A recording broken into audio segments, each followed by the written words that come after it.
Malatya Ticaret Borsası olarak bugün önemli bir toplantıya ev sahipliği yapıyoruz.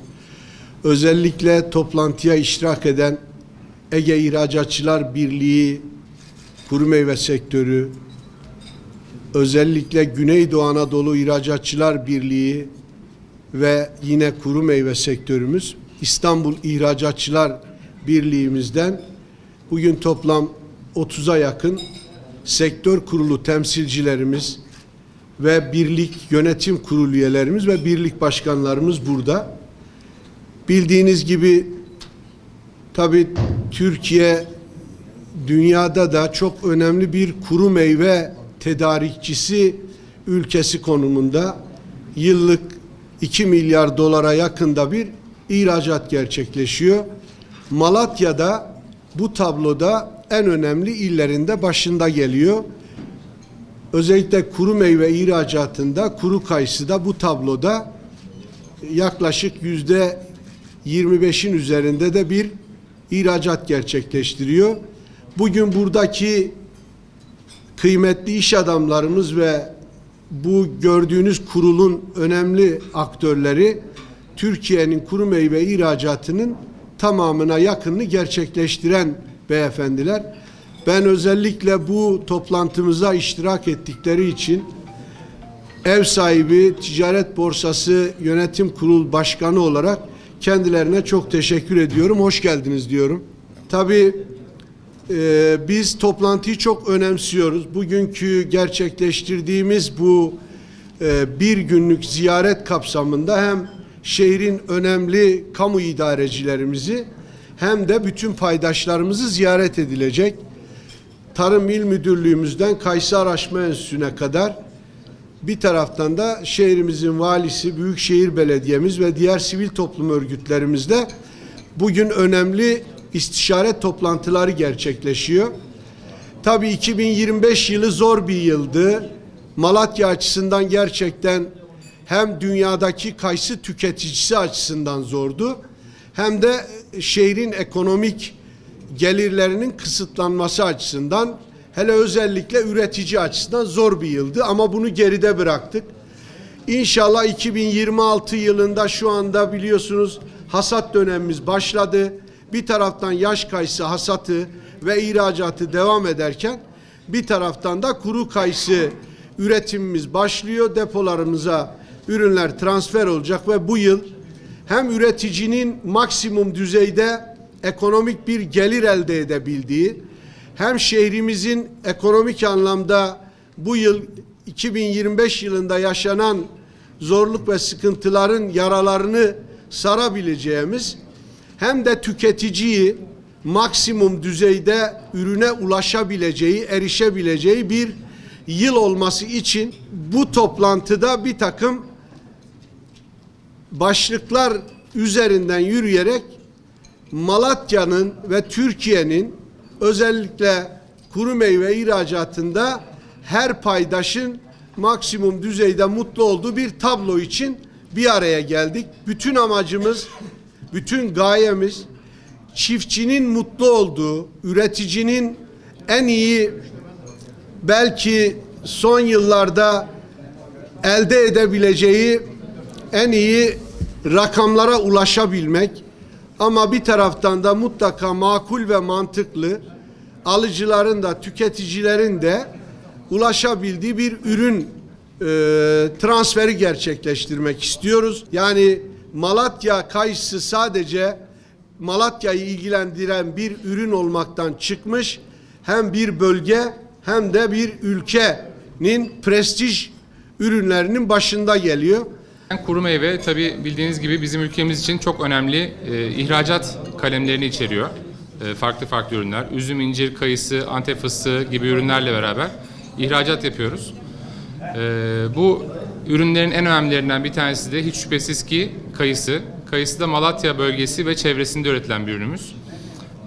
Biz sektör kurulu toplantılarımızın ilkini burada yapıyoruz. Yenilenen bir yönetimiz. Daha genç bir yönetimle iş başındayız.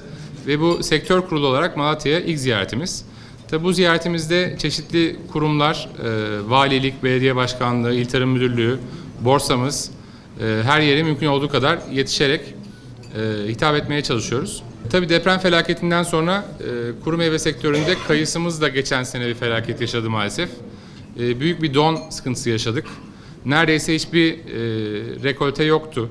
Hiç yok, sıfıra yakındı yani. Sadece önceki seneden kalan devirlerle ihracat yapmak zorunda kaldık. Böyle olunca da tabii ihracat rakamlarımız çok düştü. Maalesef farklı ülkelere de pazarı kaçırdık. Çünkü bize zaten yoktu. Ama neyse ki bu bir senelik bir süreç.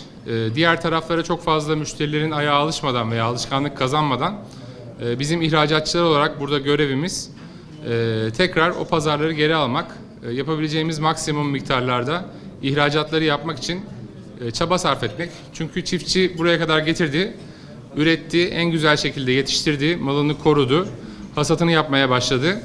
Bundan sonra görev ihracatçılara, bizlere düşüyor yani. Mümkün olan maksimum değerde, maksimum miktarda ülkemize en yüksek seviyede döviz getirisi getirecek şekilde ihracatımızı yapmak için çaba sarf edeceğiz. Bizim ürünlerimiz incir, kayısı, üzüm. Bunlar üçü de ülkemizin prestij ürünleri.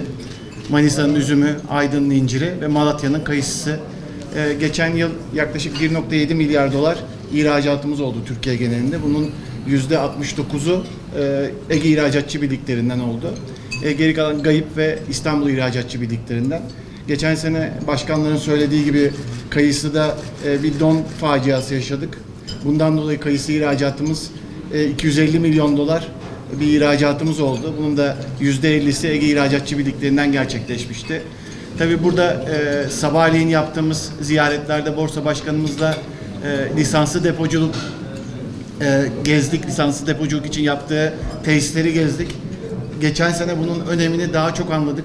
Çünkü mevcut pazarlarda ve yeni pazarlarda gücümüzü koruyabilmek, yeni pazarlar kazanabilmek için lisanslı depoculuğa çok önem vermemiz gerekiyor. Çünkü iklim koşulları değişiyor. Küresel ısınmayla bazı yıllarda rekoltelerin az veya olmadığı yıllar yaşayabiliriz. Mevcut pazarlarda yerimizi korumamız için ürünlerimizi çok olduğu zaman da lisanslı depoculukta bir sonraki senelere saklamamız gerekiyor.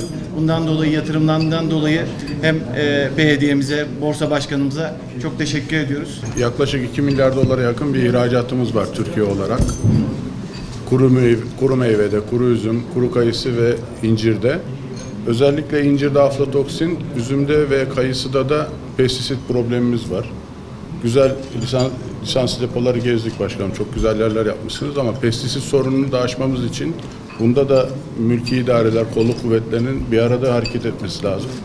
Çünkü ihracatçılarımız için bu çok büyük bir engel. Evet. Yurt dışında ürünlerimizi gönderdiğimizde ürünlerimizin geri dönmesi ihracatçılarımız için çok büyük bir problem. Bunu geri çekmemiz de çok zor.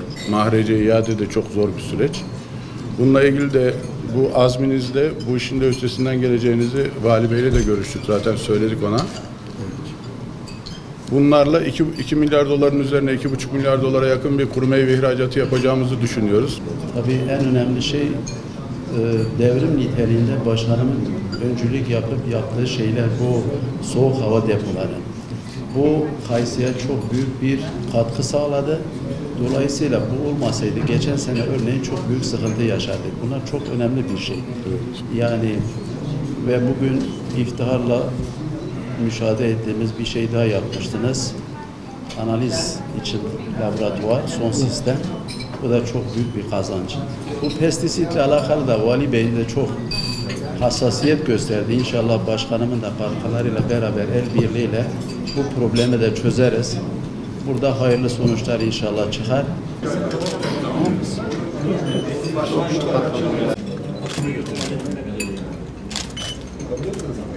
Baran.